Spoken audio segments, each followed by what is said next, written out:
morning, children. Today we will come with the next portion, that is the applications of Pascal's law. So, to study about the applications of Pascal's law, first we will discuss about the principle of hydraulic motion. So, there are various hydraulic machines. The example of hydraulic machines are hydraulic brake, hydraulic jack, and hydraulic press.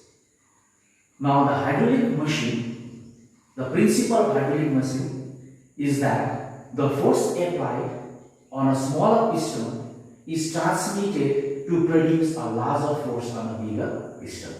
That means smaller piston means the cross-sectional area of the vessel should be small. You take a cylindrical vessel and the area of that cylindrical vessel is small, and therefore the piston will also be small. So therefore, and another vessel will take a larger vessel and the piston is also larger. So when a force is applied on a smaller piston, the larger force will be transmitted towards the bigger piston. So this is the principle of hydraulic machine. So to understand about the principle of hydraulic machine, we will follow this diagram. So this diagram represents two cylindrical vessels, P and Q. And this cylindrical vessel has got two pistons A and B. Piston A is smaller, piston B is bigger in size. And piston A, that means this vessel P is smaller in size as compared to vessel Q.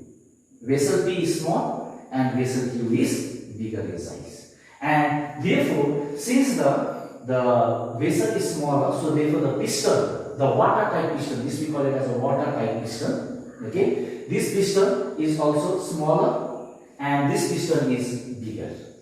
Now let us consider, and the diameter of this vessel is also smaller, the diameter of the another vessel Q is bigger.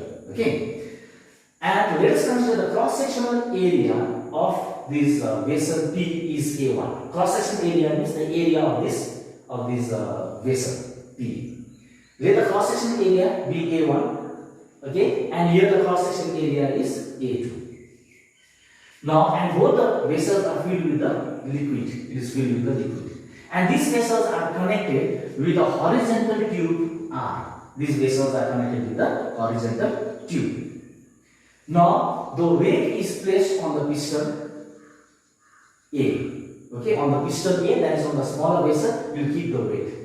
And the weight of this body, now because of this weight, the force will be exerted on the piston A, and let that force will be F1, and this force will be exerted in the downward direction.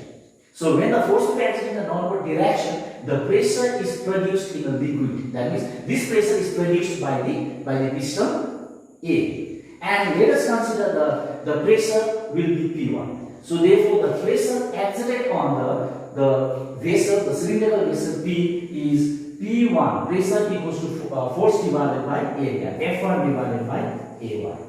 So here the pressure will be exerted, and this pressure will be exerted in the downward direction. Now, because of this pressure, another vessel Q will also exert equal pressure. It will also exert equal pressure, and that pressure will be exerted in the upward direction. But the force which has been exerted on this vessel Q will be more than the force exerted on the vessel P. So that means the force is greater here. The force is more, whereas the pressure will be same. According to the Pascal's law, it has been stated that the pressure exerted on the vessel P will be transmitted to the vessel Q equally in all the directions. Okay, so pressure will be same here. And let us consider the pressure P2. And the pressure will be acting in the upward direction, as well as the force will also act in the upward direction. But the force here will be a bigger force. The amount of force will be more. So, according to the Pascal's law, we can say that P2 equals to P1. Okay, whatever the pressure acted on this vessel Q will be same as that of pressure P1. So I can write here P2 equals to P1. So P2 is equivalent to pressure P1. So to find pressure, now make this as equation 1. So let us now find pressure equals to P2 equals to force divided by area. That means force equals to F2 divided by A2. Make this as equation 2. Then to calculate force, how much force is generated here? How much force? Large amount of force is here. So to calculate force here, force F2 equals to pressure into area. Make this as equation 3. Okay. Now combining this equation, so from this equation 1, what we can write is that P2 equals to P1. Okay, or what I can write here, P1 equals to P2. So P1, pressure equals to F1 divided by A1. P2 equals to F2 divided by A2.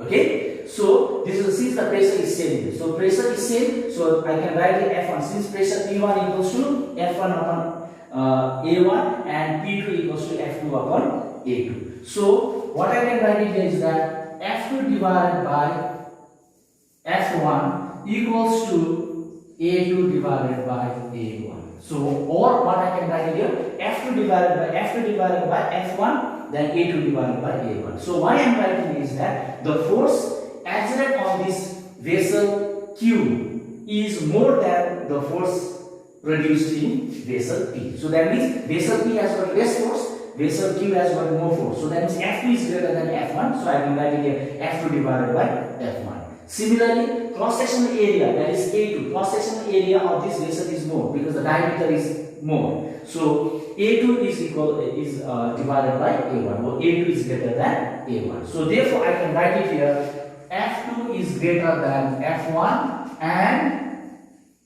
A2 is greater than A1. Okay, so from this point we can come to the conclusion here F2 is greater than F1 and A2 is greater than A1. So therefore in this machine they act as a force multiplier. Force multiplier means by applying a small force a larger work it can be done, or the larger force is produced. By producing a small force on this vessel P, that is the small force is F1, and this small force will produce a larger force F2. Okay, so this hydraulic machine they act as a force multiplier.